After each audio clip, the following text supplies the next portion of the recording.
Hello students, today we will discuss about a optical resonator. To explain the optical resonator, we have divided the optical resonator into four different parts: active, medium, pump, amplification and output. तो एक medium इसका active medium है part, और दूसरा part pumping, तीसरा part हम explain करेंगे amplification, fourth one is about output. तो in case of a active medium is a part. Let me explain with the help of a diagram. तो ये जो हमारे पास बीच वाला पोर्शन है इसको हम एक्टिव मीडियम कहेंगे. एक्टिव मीडियम में be made up of solid और it may be gas depending upon the situation. which type of laser we are explaining. Some lasers are of solid laser and some lasers are of in the gaseous form. तो जो ये बीच वाला medium है वो आपके पास active medium की तरह treat करेगा. तो let us consider an example of A three level के केस में हम रूबी लेज़र ले सकते हैं. 4 लेवल के केस में हम निमोडियम याग लेज़र ले सकते हैं.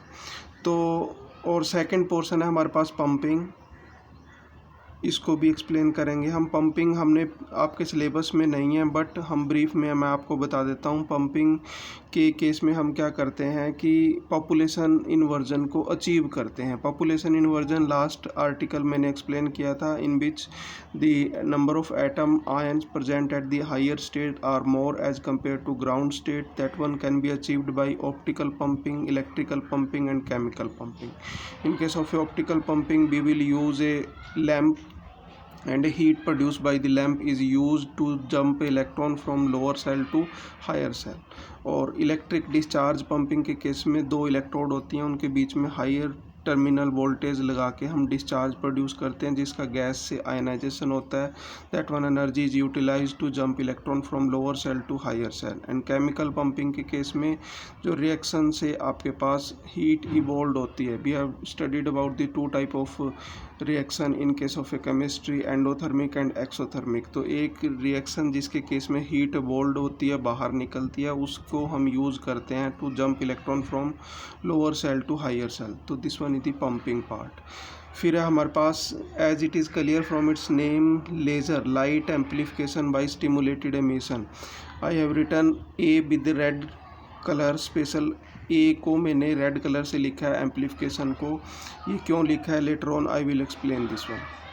तो amplification is one of the part of a resonator cavity. और आउटपुट हमें रेजोनेंट कैविटी से कैसे मिलेगी वो हम आज डिस्कस करेंगे. तो ठीक है, फर्स्ट वन पार्ट के केस में हम कोई भी एग्जांपल ले लेते हैं. तो let us take the latest example 4 level laser, जो हमने सबसे लास्ट में मैथमेटिकल डेरिवेशन किया था 4 लेवल लेज़र का. 4 लेवल लेज़र के केस में first, second, third and fourth, ये 4 लेवल्स हैं आपके पास. जब बाहर से एनर्जी इंसिडेंट की जाती है तो यहाँ से इलेक्ट्रॉन एटम कहाँ जंप होता है, फोर्थ स्टेट में, और फोर्थ स्टेट से ये ऑटोमेटिकली थर्ड स्टेज में आ जाता है बाय नॉन रेडिएटिव प्रोसेस के द्वारा. और यहाँ पे ये थर्ड स्टेज एक मेटास्टेबल स्टेज की तरह काम करती है जिसका लाइफ टाइम आपके पास 10⁻³ सेकंड बताया था. और यहाँ से आपके पास सेकंड पे आता है और सेकंड से डी एक्साइटेशन होकर नीचे आता है. तो जो मेन रोल है आपके पास laser action is occurring between the level 3 and 2. अब 3 और 2 के बीच में 2 टाइप के आपके पास डी एक्साइटेशन पॉसिबल है. एक प्रोसेस है आपके पास स्पॉन्टेनियस और दूसरी आपके पास स्टिमुलेटेड.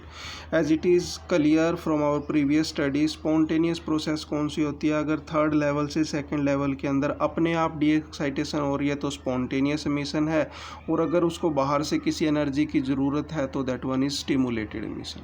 तो जब स्पॉन्टेनियस एमिशन होता है तो दैट वन स्पॉन्टेनियस एमिशन से जो एनर्जी एमिट आउट होगी is used to de-excite the atom present at the third level to the second by force, means second type is stimulated emission. तो stimulated emission के लिए आपके पास spontaneous emission पहले होना चाहिए, तभी जाके आपके पास stimulated emission होगा. ठीक है, अब हम क्या करते हैं, स्टेप फर्स्ट में क्या करते हैं, हम इसको ऑप्टिकल रेजोनेटर को एक्सप्लेन करने के लिए स्टेप फर्स्ट में हम क्या करेंगे, एक्साइटेशन करेंगे। एक्साइटेशन के केस में क्या होता है, आपके पास बाहर से आपने यहाँ से एच न्यू फ्रीक्वेंसी डाली, एनर्जी डाली इसके ऊपर, और फर्स्ट से लेके कहाँ चला गया, फोर में चला गया। This one process is called excitation, और ये ऑटोमेटिकली डी एक्साइट होकर नॉन रेडिएटिव प्रोसेस से थर्ड लेवल के ऊपर आ गया। थर्ड लेवल के ऊपर आएगा तो यहाँ पे क्या बनेगा, पॉपुलेशन इन्वर्जन बनेगा, which one is the necessary condition for the laser action. Second, फिर इसके बाद स्पॉन्टेनियस एमिशन होगा। Spontaneous emission is responsible for the stimulated emission. Stimulated emission के केस में क्या होगा, atom will de excite from level 3 to level 2 by the external force and due to which the 2 photons will be generated। Stimulated emission के case में 2 photon निकलते हैं जो क्या होंगे, कोहेरेंट होंगे। हमने पहले भी हम डिस्कस कर चुके हैं इसको।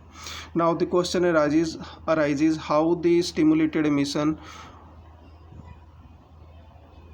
Is emission is created, emission is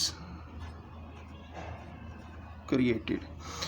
stimulated emission के लिए कौन रिस्पॉन्सिबल है, स्पॉन्टेनियस एमिशन। स्पॉन्टेनियस एमिशन होगा तब जाके हमारे पास स्टिमुलेटेड एमिशन होगा। अब हम बात करते हैं कि हमने ये कोई मीडियम सपोज कर लिया, active medium which is made up of a किस चीज़ का, या तो सॉलिड का बना हुआ है, क्रिस्टल का, या फिर किसी गैस का बना हुआ है। सॉलिड रूबी लेज़र के केस में आपके पास सॉलिड लेज़र आ जाएगा, गैस के केस में हीलियम नियॉन लेज़र का हम एग्जाम्पल ले सकते हैं। जो ये एक्टिव मीडियम लिया है, इस एक्टिव मीडियम के ऊपर बाहर से मैंने कोई लाइट इसके ऊपर इंसिडेंट कर दी, ये रेड कलर से जो मैंने शो किया, that one is pumping. Optical pumping हो सकती है, आपके पास इलेक्ट्रिकल डिस्चार्ज हो सकती है, केमिकल पंपिंग। बाहर से हमने पंपिंग प्रोसेस अप्लाई कर दिया, इससे क्या होगा, एक्साइटेशन होगी और इससे पॉपुलेशन इन्वर्जन बनेगा। Once you achieve a population inversion there is a possibility of occurrence of spontaneous emission as well as a stimulated emission. First मान लीजिए स्पॉन्टेनियस एमिशन आपके पास एग्जिस्टेंस में आता है।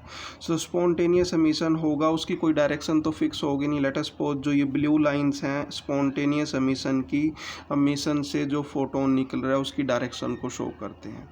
तो इनमें से जो चारों कॉर्नर वाले हैं, first, second, third and fourth, ये तो आपके पास इसके साथ स्ट्राइक नहीं करेंगे और रेजोनेंट कैविटी से बाहर चले जाएंगे। तो अब एक है जो इस रेजोनेंट कैविटी की आपके पास एक्सिस के ऊपर इसी डायरेक्शन में आपके पास emitted आउट है along the direction of the axis of this one cavity। Cavity के अंदर हमने क्या किया है, एक तो एक्टिव मीडियम लिया है और 2 पर्टिकुलर मिरर लिए हैं। एक मिरर M1 है, सेकंड मिरर M2 है। रेजोनेंट कैविटी इस कंबाइंड जो टोटल बना है इसको हमने क्या कहा है, रेजोनेंट कैविटी का है। अब रेजोनेंट कैविटी के अंदर जो मिरर हैं उसकी रिफ्लेक्टिविटी क्या होनी चाहिए, 100% होनी चाहिए। लेट अस सपोज R1 और reflectivity of mirror 1, reflectivity of mirror 2 is equal to 100% है आपके पास।